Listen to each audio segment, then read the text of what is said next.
Christmas. Didn't expect that one, did you? But you got it. Happy New Year, Merry Christmas. It's still the Christmas season as we celebrate together. I was taking a New Year's Day hike with some of my family, because it was a morning hike, so that's why I say some of my family. I have teenagers, if you didn't know. And I was out hiking, and I see these acorns on the trail all the time. And I picked this one up as I was out hiking this past New Year's Day because I was thinking about this acorn, this seed, and think about how much potential is in this acorn. That if you place this acorn in the right environment, it grows into an oak tree that will be over 100 feet tall, up to 100 feet or more tall, and can live over 200 years. It's interesting that in the Old Testament, the prophet Isaiah talked about God's people as being oaks of righteousness. That was the prophecy. That was the hope of God, that all God's people would reach maturity and live long and be faithful. I wasn't going to say the Star Trek theme, sorry. Somebody over here said, live long and prosper. I'm not going there today. But really, where it was laying on the path, on the trail, it wasn't growing. And why wasn't this acorn growing? Why wasn't it growing? Go ahead. Shoot it out. Why? You already know why, right? What's that? It needed water. What else did it need? It wasn't planted. It needed soil, rich soil. It needed nutrients. And the thing is, this will only grow to its potential when it's placed in the right environment. I want you to think of your soul as this acorn. And your soul is this acorn. It will only grow and become mature in the right environment. And according to Ephesians, Paul tells us what that environment is. Did you hear it? Did you hear what that environment is that will grow us to maturity, that will grow us to be oaks of God's righteousness? Did you hear it in the passage? He talked about it, how high and how long and how wide and how deep God's love needs to be in our lives. When we plant our souls in God's love that is wide and deep and unimaginable, that's when we grow to maturity. That's really what we do here at Glenmar. We help people grow to maturity as followers of Jesus. Because here's the thing, I talk about in our vision statement that we grow roots down into God's love and soil. We have to grow downward to grow up. If we really want to grow up and become mature and grow as followers of Jesus, we have to grow down. We have to grow roots that are in God's love and grace. And the more we embrace that grace, the more we embrace God's love and grace and get rooted in that, the more we'll grow as disciples, as followers, as people who praise God, who worship God, who grow as disciples and serve the world around us. And that's our vision and our mission statement right there, isn't it? Root people in the life-giving message of Jesus Christ, God's love, so that they praise, grow, and serve. So I want to show you how that's been happening this year. And I'm not going to tell you. I asked some other people to help tell this story. And I'm going to introduce you to some people by way of video. The first person I want to introduce you to is Delaney. Delaney is a young person here in our church. She actually serves as one of our worship leaders on our worship team at the 11 a.m. service. And she's been doing this for a while. And I asked her to share about her faith and some of the things that God's been growing in her this past year, and then how that's impacted her as a worshiper and as a one who leads worship. So let's hear from Delaney this morning. So my name is Delaney Taka, and I help lead worship at the 11 o'clock service. My faith journey kind of started off in 8th grade when I led worship for my middle school. I went to Hurley. I saw poverty that I'd never experienced before, and I watched us be able to make a difference and to change the world for me, even though it was only a state away and a couple hours away. But we were actually making a difference and in God's name, which meant a lot to me because it brought such amazing hope to people. And to be able to attribute that with God, it was just amazing. At the end of the service, he asked if anybody wanted to be saved.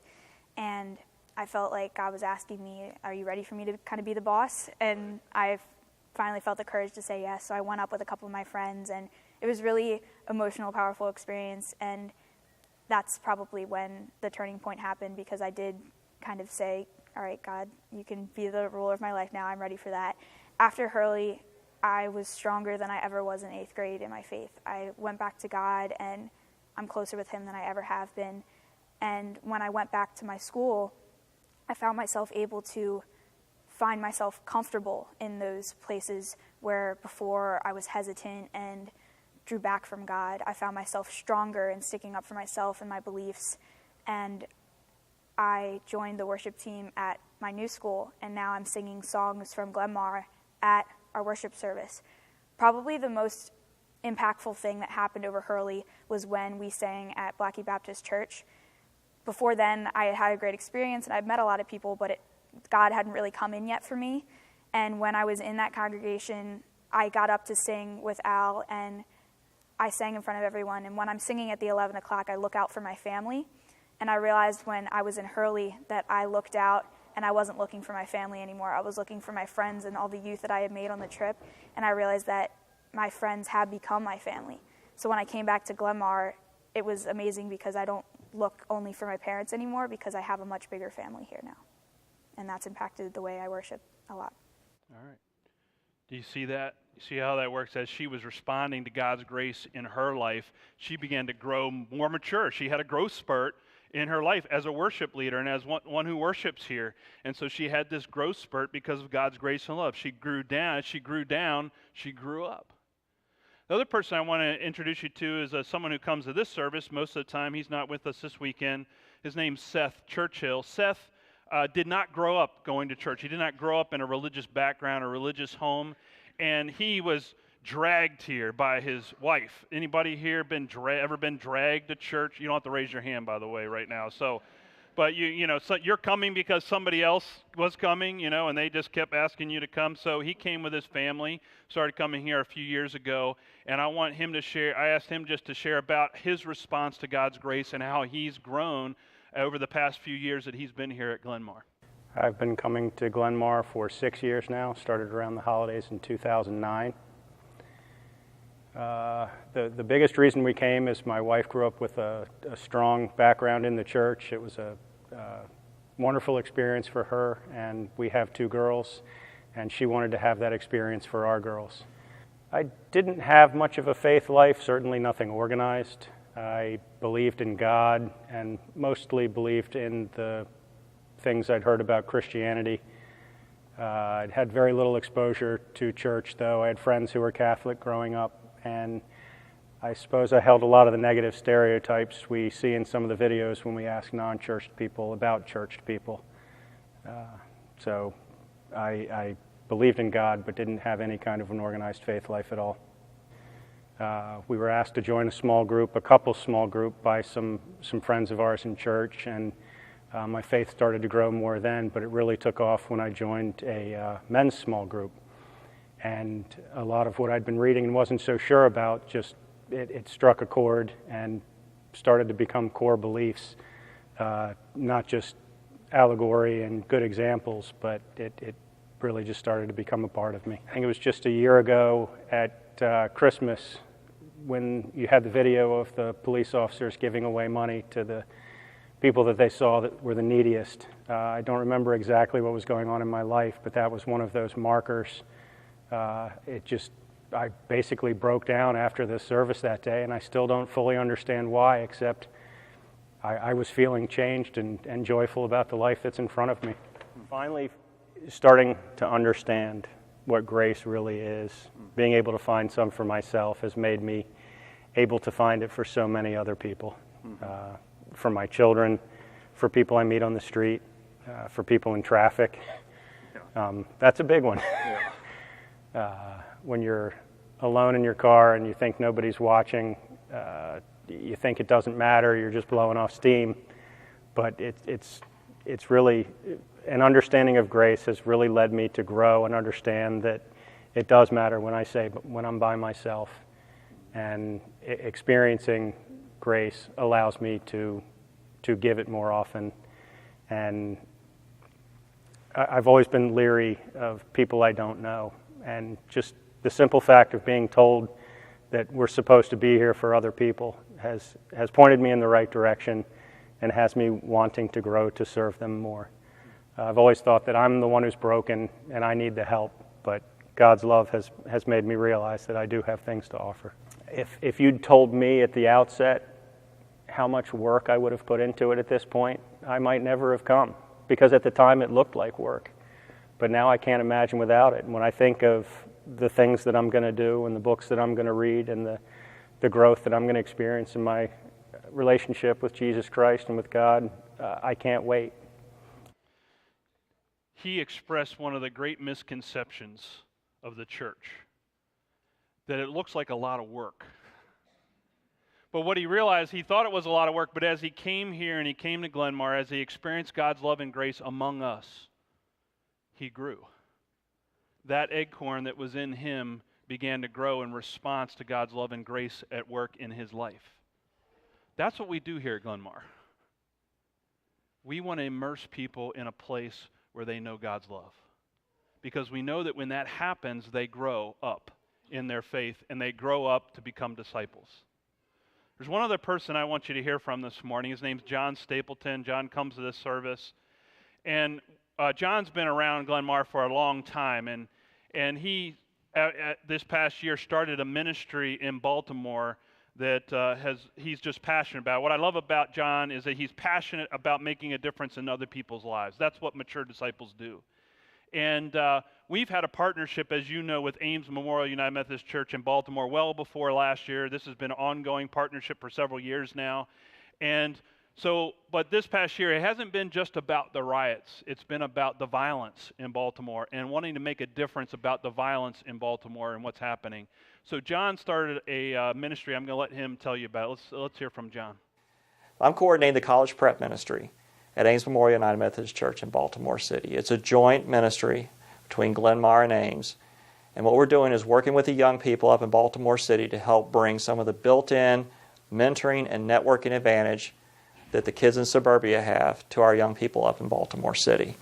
We're teaching them to network. We're teaching them to help get through college, through the financial aid, through the application process. We're helping tutor them to bring their grades up in class. And while we're doing that, we're building relationships.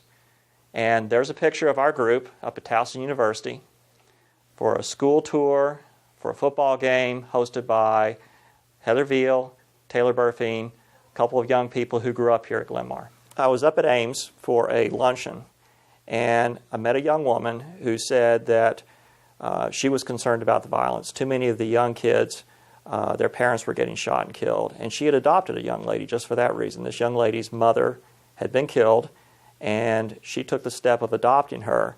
And she told me that these aren't somebody else's children. They are our children.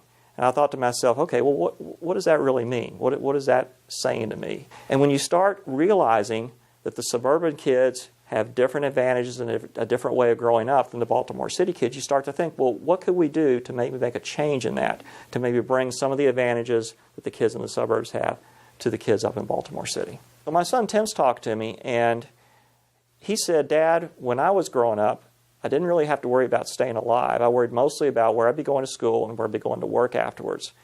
And as part of Boy Scouts, we were walking through the woods with different adults, and one of them turned out to be an architect in Washington, D.C., who became his mentor in architecture. And I thought to myself, this is an interesting thing that Tim had that some of these kids in Baltimore City don't have. Their network is a few blocks around them, not the span that some of the suburban kids had. And I thought, is there a way we can bring some of these ideas about giving them the permission to succeed, giving them encouragement, but also connecting them to a mentoring network like the kids in suburbia often have the advantage. The way God's working in this ministry is in the flow, okay?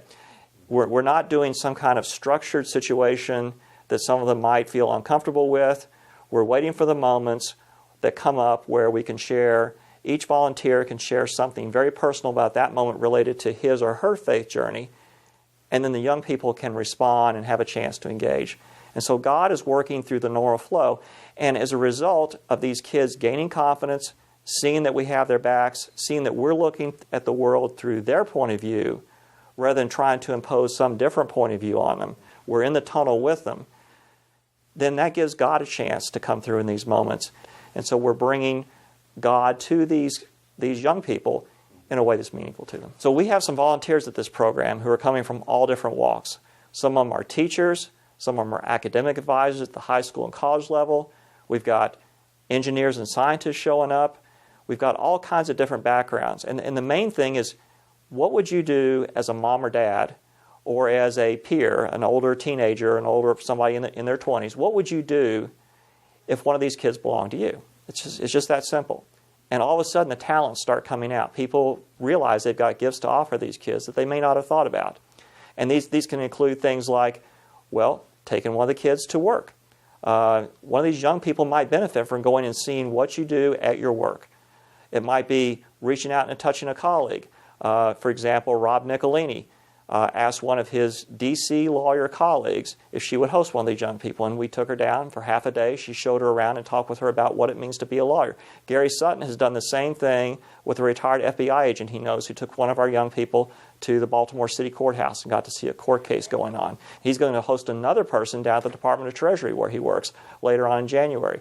Mark Harden invited one of the young people to come down and see his creepy crawler collection at his house because this young person is interested in zoology. So we all have these gifts that we can bring, all these gifts that we can offer, and that's one of the things I can use is help build this network. I need a big network that these kids can benefit from. And my friends at Glenmar, my friends at work, all are part of this network. So it's about bringing these gifts and then starting to build a relationship with these young people and building trust. If you can come on Tuesday nights, that's great. But if you can help during the week, either online, with math problems, with tutoring, things like that, all those are the kinds of things we need. Sum it all up, these aren't somebody else's children. These are our children living up in Baltimore City.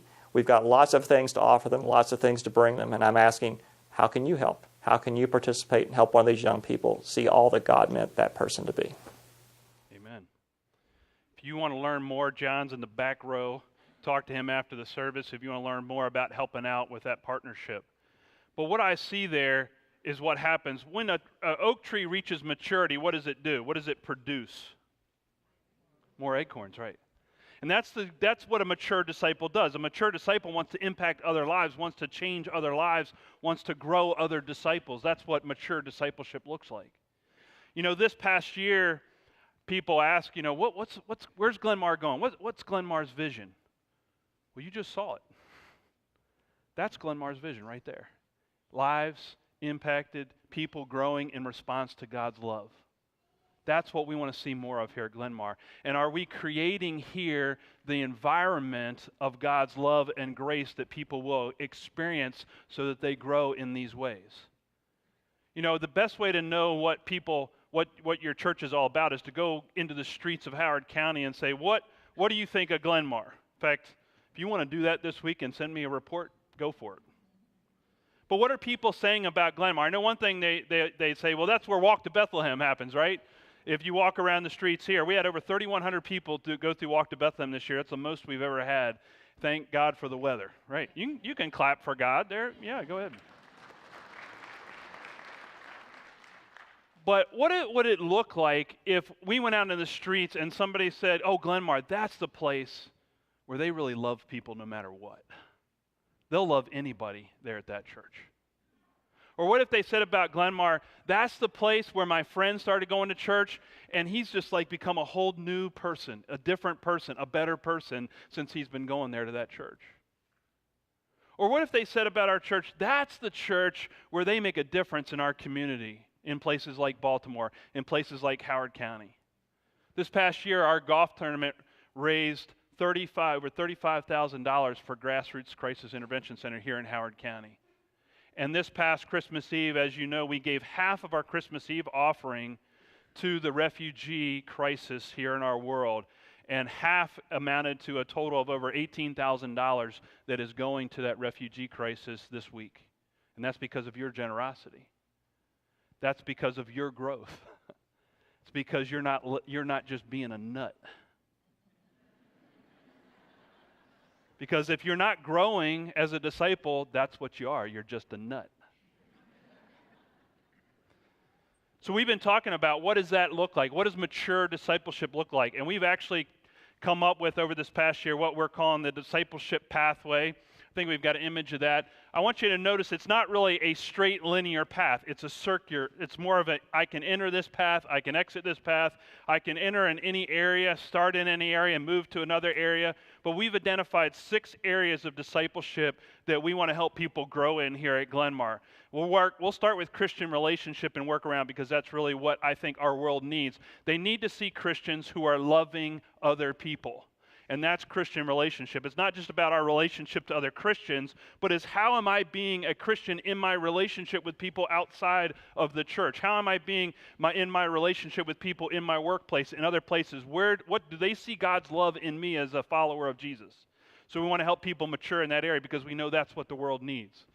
Now, if you keep going around generosity, we know that when we respond to God's grace and love in our lives, we become more generous. We want to give more, do more, give our time more, give our resources more. That's a response to God's love and grace in our life.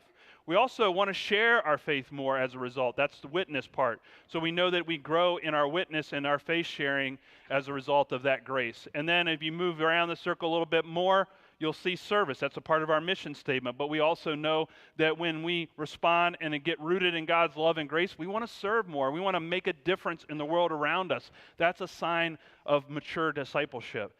And then spiritual growth. That's what we've been talking about. We know that as we grow in each of these areas, we're growing spiritually from just that acorn into that oak of righteousness that God calls all of us to be.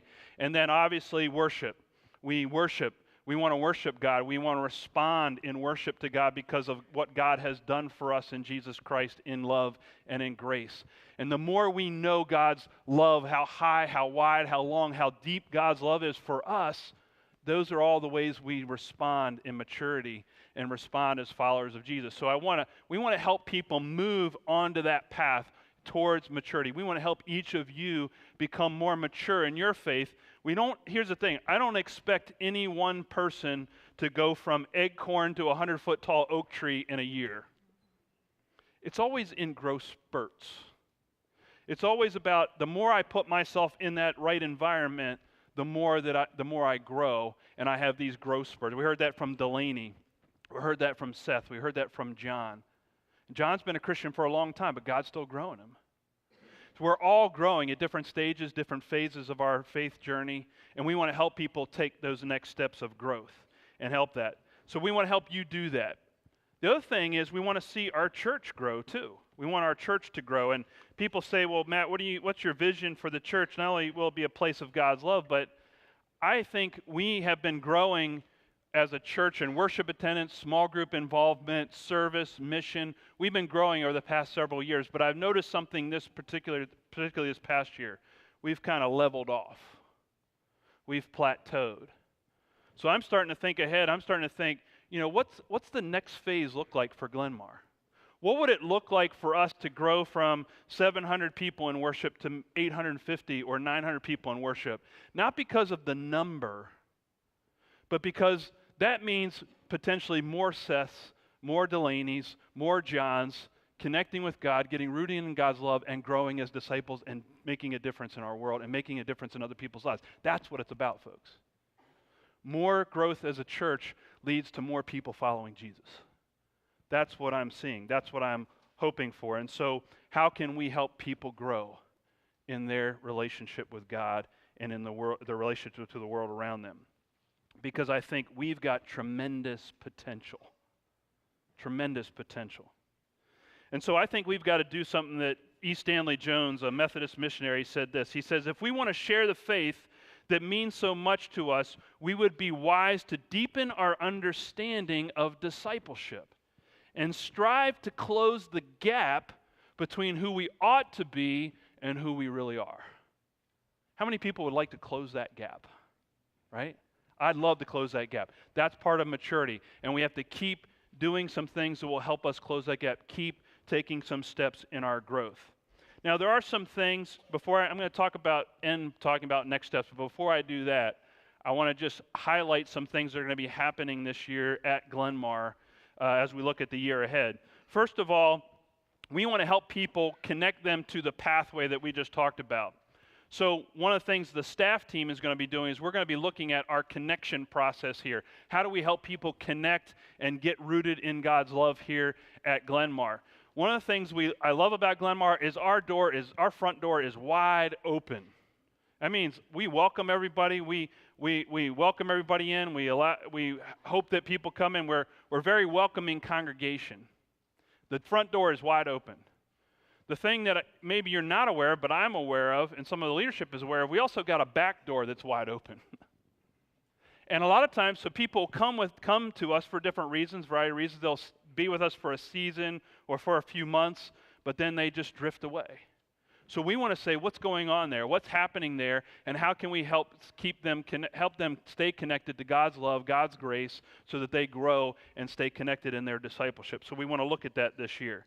The other thing that we're going to be doing in the fall of this year, I'm going to talk more about this at the next service, but we're going to relaunch the 11 a.m. service in the fall of this year, because we see that as one of the places of potential to reach and connect more people into the life of our church. So we're going to be looking at redesigning and talking to leaders of that service this year to say, how can we relaunch this? What does this need to look like going forward? And I'll talk more about that at the next service, so you can come back if you want to hear more. Just stick around. So, along with that, we've had some staff changes this year.